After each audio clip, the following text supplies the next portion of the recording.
Aparat Polda Jawa Tengah langsung melakukan operasi besar-besaran ke daerah Sukolilo, Kabupaten Pati, usai ramai dicap sebagai sarang kendaraan bodong pada Kamis 13 Juni 2024. Hasilnya, polisi mengamankan 23 motor dan 6 mobil tanpa surat-surat.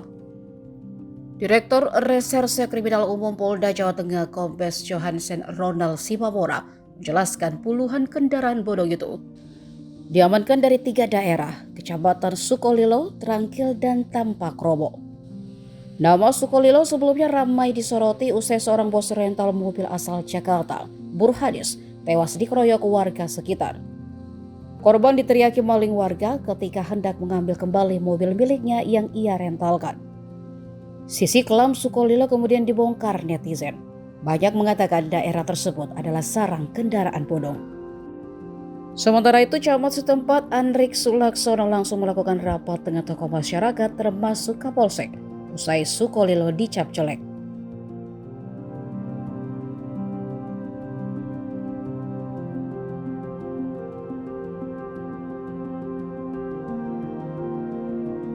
Download Tribun X sekarang, menghadirkan lokal menjadi Indonesia.